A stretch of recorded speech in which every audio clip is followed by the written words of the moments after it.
for coming. Thank you for Greta for asking me and the museum for hosting. So I thought about what I should talk about in the context of the exhibition here and the show that I was working on, and I thought that maybe it would be most useful to talk about the work that I was choosing to exhibit in the Prosu exhibition I'm curating at KKM, and rather than talk about the whole exhibition or something, that I would talk just about one particular painting that I'm showing, which is a painting called Getty 2 by Hank Herron. And Hank Herron is a little-known American artist. He came to light through really not so much his paintings, but more through a review that was by an art critic called Cheryl Bernstein. The review was, somehow it captured the imagination of the contemporary art audience in 1971 when it was written, and within the art world it was like an important and interesting piece of art criticism, and eventually it found its way to be included in a compendium of art criticism produced in 1973 called Idea Art. It was edited by an art historian called Gregory Babcock.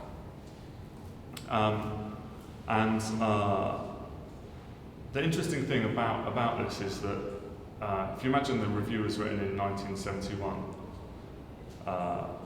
it was an incredibly glowing review of an exhibition by Hank Herron in New York at that time. And what made it so interesting, what made it so controversial enough to be included in a compendium of art criticism, was that Hank Herron's paintings on show in this exhibition were entirely replicas of Frank Stella's paintings. Up until that point, and included in the exhibition was a replica of every painting that Frank Stella had done from 1959 to 1969. And they were reproduced exactly, so they should be indistinguishable from the original. What's interesting about this is that the review was totally glowing. So this is a picture of Frank Stella painting the work Getty 2 in New York in 1959. This is a short interview with Frank Stella. I like the idea, thinking about flatness and depth, that these would be very hard paintings to penetrate. All of the action would be on the surface. The idea was to keep the viewer from reading a painting. I mean, it seemed to me that you had to have some kind of way of addressing yourself to the viewer which wasn't so much of an invitation as it was a presentation. In other words, I made something and then it was available for people to look at, but it wasn't an invitation for them to explore, and it wasn't an invitation for them to read a record of what I had done exactly.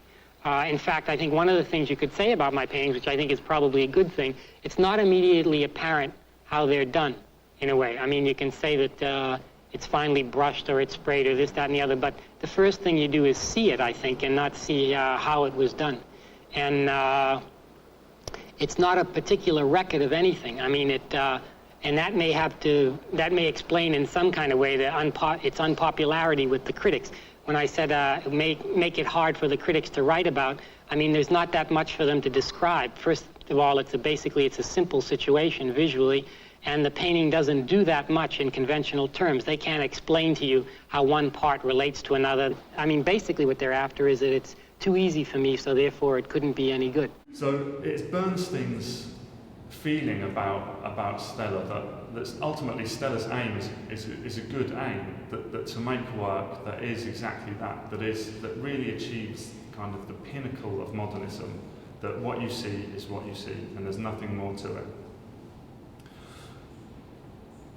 And so, but the the problem with Stella's practice, as she sees it, is that ultimately Stella himself gets in the way.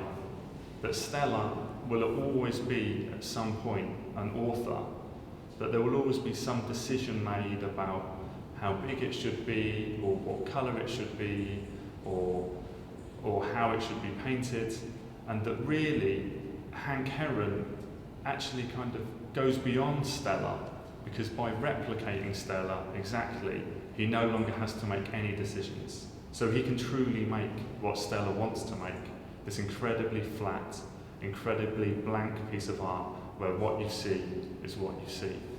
Of all of the paintings of Hank Herron that I could have chosen, I chose particularly Getty 2 because it's attached to a certain kind of system of judgment that made Stella's practice iconic, and which meant that replicating, the idea of remaking someone else's practice, became important, and that this is something that indeed led to the Bernstein's piece of criticism ending up in a compendium, like, a widely dispersed compendium about art criticism. And so after this book came out in 1973, it was very well received.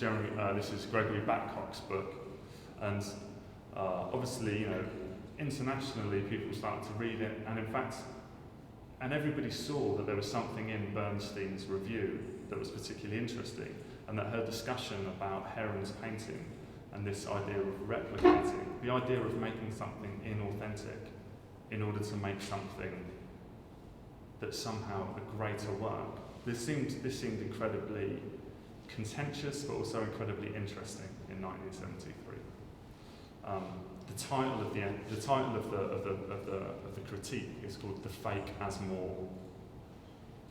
So this bit of criticism becomes incredibly popular. People are talking about it, and actually makes its way onto the required reading lists of a number of high-profile American art schools, the School of Visual Arts in New York, Cal Arts. So these universities start to teach and discuss this particular review.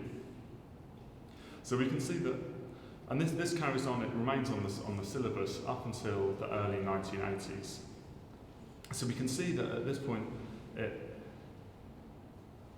this piece of criticism, rather than the paintings themselves, become important in the foundation of something which goes on to be appropriation art. This is the work of Sherry Levine. Her practice was rephotographing. So she rephotographed this photograph by Walker Evans. And so that somehow there's this kind of early appropriation practice. Sherry Levine, also someone like Philip Taff, who was remaking abstract expressionist paintings, and the Marlborough Man, Richard Prince, who was rephotographing Marlborough adverts. And so it's interesting to see how this person who is remaking or making fake Frank Stellas in 1971 goes on to be a real influence on the appropriation artists of the 1980s, Levine, Richard Prince, and then who themselves then go on to be an influence on someone like Jeff Koons. Jeff Koons remaking Nike posters or showing basketballs or vacuum cleaners, and then on to someone like a contemporary artist, John Rathman. He shows Google Map pictures. So obviously Rathman himself isn't taking the pictures. In fact, all of the choices are made about Rathman's work by the automated eye of the Google streetcar. Of course, Rathman himself doesn't even find the pictures, because how would one find a picture in Google Street View? It could be anywhere in the world. Instead, Rathman uses forums. He just looks at discussions on things like Reddit and things like 4chan, and sees where people talk about crazy pictures they've seen on Google Street View where they live. And so then Rathman prints these photographs out and shows that he's like a totally exemplary, incredibly successful post-internet artist. So it's interesting that you can see that the way that someone remaking high modernist painting in order to kind of make modernism fulfill its own promise leads up to someone who is basically the pinnacle, an icon of contemporary art, of post-internet art. So we have these this development from someone like Hank Aaron up to contemporary art. And in 1971, basically this whole appropriation art, other than Hank Aaron, really only existed, as far as I know, or as far as art history seems to record, basically in the work of two people. One is Elaine Sturtevant, and the other one is Marcel Duchamp, the somewhat rather better known perhaps than Sturtevant or Hank Aaron, Marcel Duchamp. Now, what I think was interesting about Marcel Duchamp in relation to Hank Aaron is that Duchamp really started the kind of the arc of appropriation of this art of taking, this art of consuming, with his work of 1917, The Fountain. And what's interesting about The Fountain, so this is Marcel Duchamp's urinal, if you know it. So Marcel Duchamp's urinal is an interesting thing because it's basically, I don't know if anybody's seen it, but I very much doubt it, because what makes the reason that we know that Marcel Duchamp's urinal exists is because of the photograph of Marcel Duchamp's urinal, and in many ways I thought that was replicated in Hank Aaron's work, because Frank Stella painting his Getty tomb work becomes this kind of iconic image, an iconic image of someone birthing minimalism. And in the same way as Alfred Stieglitz's photograph of Duchamp's urinal becomes this kind of birthplace of the ready-made. So when we go to the Tate Modern or we go to MoMA and we see Duchamp's urinal, we don't actually see Duchamp's urinal. We see a remake, probably a remake made in 1965 and issued by Marcel Duchamp in response to the demands of the market. Marcel Duchamp had started to become kind of commercially successful at this point, and in response to various museums and galleries asking to show his work, Duchamp started to produce his own replicas, or at least have his own replicas remade, even though obviously he himself didn't make the original thing. He just went to a shop and bought it. There's an interesting other kind of confluence, I suppose, an interesting parallel between the Duchamp work and the Hank Aaron work, and that this is drawn out, I think, in an article by Thierry Deduve, who's a French, by way of America, art critic, and it's Thierry Deduve's argument that Marcel Duchamp's urinal was not designed to be a work of art.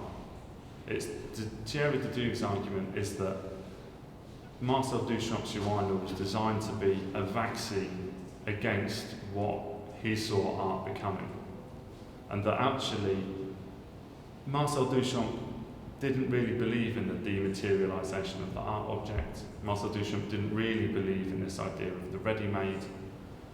What he wanted to do was show that if we can pretend that this is art, then art will be destroyed.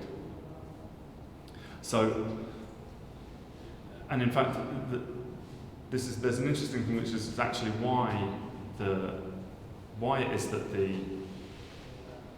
image of the fountain, of Marcel Duchamp's fountain in 1917, becomes becomes such an important part of this discussion is because how the urinal came about was Marcel Duchamp had become an important figure in the art market more than as an artist at this time, and he was invited to head up a salon, the Salon Ne Refusez Pas, I suppose, the salon of no refusals. And the idea was that in order to resist the kind of Paris salon's idea of making judgments about work and deciding what could or could not be included, Duchamp would start a salon, and in Duchamp's salon, everything would be included. That if you brought something in to show it, they would put it on the walls. Duchamp himself decided that in order to test everybody involved in the decision-making's commitment to this idea, he would put forward the urinal signed Art Mutt. And he would put it forward on a day that he knew he wouldn't be there for the judgment. And so he signed his urinal, went to the hardware shop, signed the urinal, brought it in, put it up to be selected, went away. The next day he came in, it had been refused, and it was out the back of the museum. So he brought it back in and got Alfred Stieglitz, a very famous New York photographer at that time, to take a picture of the urinal. And it became the only artwork refused from the Salon of No Refusals. And so in some ways it became an icon by virtue of the fact that it wasn't an artwork, or that it had been judged to not be an artwork, by virtue of the fact that it was the only thing that could be refused when nothing else could be refused. He managed to make this unique and powerful object. But then actually the object itself isn't even the work. The object itself is really the photograph of the work that then appears in reports about the work that tells you that this is the thing that was refused. So suddenly this work emerges not through the object itself, but through all of the things that surround it. And then it becomes an interesting thing to see that then something like the Tate buys a replica of this work as a sort of stand-in for something that never really was there to begin with. So it becomes it really does become a kind of conceptual art. It becomes an artwork where the thing itself stands in just as a way to tell a story, and the story is about the artwork not really being required. So this is one of Stieglitz's most famous photographs, a photograph of the Flatiron Building. So this is he's like an absolute pinnacle of that's if you're going to have your work of art that isn't really a work of art recorded, you should definitely have it recorded by the best photographer in the world, right? The most important, most famous photographer. And you should also definitely put it in front of a painting, like a kind of Fauvist painting, where you can see, and put it on a plinth. Make it seem the most like an artwork, or the most in relation to what an artwork could be. So it's interesting to see these versions of and images of artworks become as iconic as the work itself somehow. And in fact, so that is what I thought was interesting about this particular image of Frank Stella painting Getty 2, is that I was looking to find an image on Google, and so I put in Stella painting Getty 2, and I found this image of Frank Stella painting his painting. In fact, this photograph of Frank Stella is itself made by another famous conceptual artist, the avant-garde filmmaker Hollis Frampton, who was famous for working with someone like Maya Deren, or also working with Carl Andre. And so somehow this thing of being associated or being recorded, being in relationship to the art world, becomes part of the forming of the icon of this great work. But then more than that, looking at this image for a while, I realised that actually what I was looking at isn't a photograph, but a hyper-realist painting by an artist I discovered called Matthew Anazzo, and it was done in 1998. And actually the original photograph looks like this. So even more so, it started to replicate somehow this relationship between the image of the work. There's a series of different kind of people in relationship to the making of the work be an icon. And so it became this interesting thing for me, this painting, Getty Tomb. And so I went through the thing of appropriation. I discovered that that it had been recorded in these various ways, and then I discovered even that Frank Stella himself had remade his own works, his own black paintings, in a series of lithographs.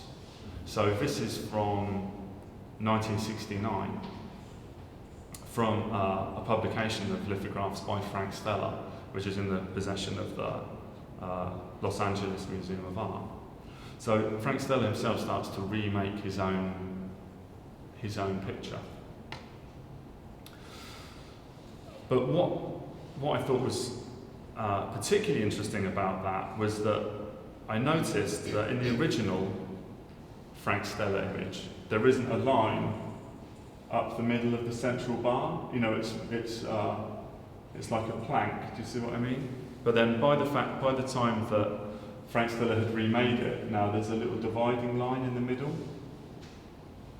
And so I thought that was quite an interesting thing, that actually Frank Stella himself had somehow designed this work to look slightly different to the original thing.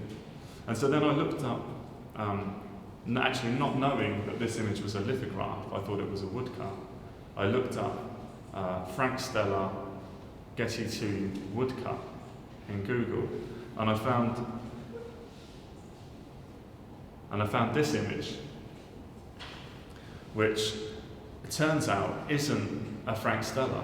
It's actually by Lydia Pape, and it's done in 1957, 2 years before Frank Stella painted an identical work. But this is by a little-known Brazilian, slightly odd avant-garde artist who's basically not known, who's really not known very little, especially in relation to Frank Stella.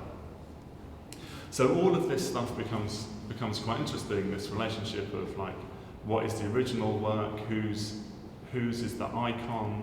What is the work itself? Does it matter who originally made it? And all of this stuff about the ready-made and the recording of the work. And I realised that actually that the work that I had been looking at so much, always as my reference for this Frank Stella painting, this image, was in fact not a Frank Stella painting. It was actually a remake of the Frank Stella painting done by Elaine Sturtevant in 1989. It's called Study for Getty's Tomb. So all of this becomes an interesting thing that kind of whirls around the ready-made, and it whirls around appropriation, and it whirls around dedication. Hank Aaron then becomes this incredibly important figure back in 1971, you know, right at the start, same time as Sturtevant, you know, admittedly, 50 years after Duchamp, but we all know Duchamp was light years ahead of everyone else. So it becomes this thing that, okay, so who's the real, who kind of, where does this kind of appropriation, where does this appropriation problem birth from, and what relationship has it got to Duchamp's notion of this kind of vaccine, that this dematerialization and this kind of idea of the replica, or this idea of the non-original work of art? how does this all feed into these positions? And especially when we think about the fact that Hank Aaron himself is not really known. Nobody's relationship is with Hank Aaron's work. Everybody's relationship is really with Cheryl Bernstein's review of Hank Aaron's work, and not even her original review, but the reprinting of her review in a compendium of art criticism produced in 1973. And you see, what happened then was in 1986, a book came out called Endgame, and within it was an essay by an art historian called Thomas Crow. And Thomas Crow's essay was called The Return of Hank Aaron. And in it, he exposes that Cheryl Bernstein is in fact not a real critic, and that Hank Aaron himself never really existed. It really was a piece of fake art criticism that was made as a parody of art criticism at that time by the art critic Carol Duncan. And so Carol Duncan actually, she felt that this kind of modernist, minimalist art was super problematic. It was totally embedded in the patriarchy, and it was totally embedded in this notion of the original and the market, and that the language used to describe this work in magazines like Art Forum, she thought that it was all totally ridiculous. And so she wrote a parody review under the critic named Cheryl Bernstein about this ridiculous parody of an artist, Hank Aaron. But of course then, this ridiculous parody of an artist, Hank Aaron, really did make it onto the required reading list as a real artist for 1970s and 80s art schools, and really did birth appropriation art, because it's not until 1986 that he's exposed as being a fake artist and then removed from the reading lists, but also that Carol Duncan is really annoyed at Thomas Crow, because she says that everything she told him about the whole thing was told in confidence and it was never to be told to anyone. And so that's the tale of Hank Aaron. That's it. In art history, the Rembrandt case is very renowned in that sense, that in the 1960s they established this Rembrandt research group. The idea is really like to purify which are like the real Rembrandts painted by his hands, and which are like the workshop production, which are like from outside of the workshop. But now with doing like more research into the practice of Rembrandt, that he really was a artistic director of his studio, and there were assignments that he gave to his pupils, and then he painted in something, and these were all Rembrandts. So I think at the moment this research project is really in a crisis, because it's kind of conflicting with the practice of the artist. Yeah. But it starts to undo itself. Like the more you research it, the more problems it causes. But do you think at the time, do you think it matters? Do you think the notion of originality is like a modern concept? Well, I know that that with art collecting, it becomes an issue to have an authentic piece by this artist. Well, we know that, for example, I think Michelangelo is one of the first that really, like, his studies were cut in pieces and sold to the collections, and these were really like valued highly. And then you have Felipe II, the Spanish king, who was a fan of Bosch, and who really like started the whole Bosch faking campaign, because he wanted original Bosches. I have looked into the 17th century practice, for example, in the Netherlands. Then they use the word principle. This is a common, and the principle means that it is the first one. So you could have the other one, and the principle is more expensive than the second version, but the difference isn't that high. So I think I cannot say that it wasn't important at all, but for the art that was made for the markets and was made for using it in specific practices, like in religious practice educational purpose, so it was much more important what was on the picture or in it than who made it. So, but it kind of sneaks in somewhere, and I think the definition original, I believe that many people who come to the museum and ask whether this work is an original one, they have a kind of a mystic concept of what is an original. So I think this is something that is formed in a longer period of time, that it contains this 18th century concept of this genius artist who is creating something unique, and then you have museums with their agitation politics of showing that this is a masterpiece and this is only this place you can see it from 19th century, and also in 20th century I think it's more like a modernist, like early 20th century, that this is original is something like avant-garde, and then this is all like combined together, so it's a kind of desire. Yeah, thanks for your exciting talk. My field is not arts, it's science. There has been a tremendous technical progress in the means and ways how we can see the world, how we can memorize what we see, and how we can communicate what we have memorized.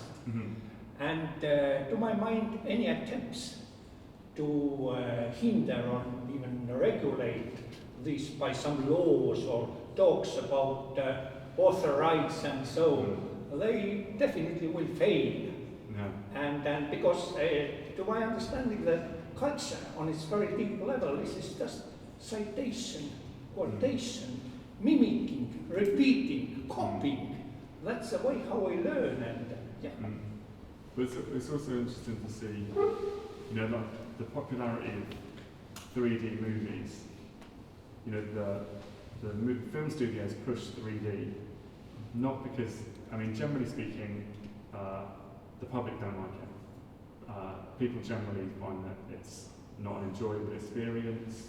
They find that the glasses actually detract from the immersion into the film, costs more money, but it's really, really hard to copy. So it becomes, suddenly it becomes this thing where somehow the push against copywriting, or the push against this thing, actually becomes this development in a strange sort of way. But then it will create its own original, or I don't know. I think that somehow the fight towards wanting to keep something original does keep things interesting. But I think that it's historically it's been proven to not be very successful. But also, I think within science there's the idea that you can be the first person to discover something is a really important one. It is important that talking about the first author and counting this citation and that whatever, calculating some clever indices and so on. But in folklore, it was otherwise. There was no author. The story was told from generation to generations. Something was added, something was lost perhaps, but that's the way how the culture functions these days. Yeah. But then also I think that's interesting that the same, like in Irish folkloric tradition, the important person is a person called the Shaughnessy, who's the storyteller. And so everybody tells the same stories, but what you need is a really great storyteller to tell the same story in a really good way.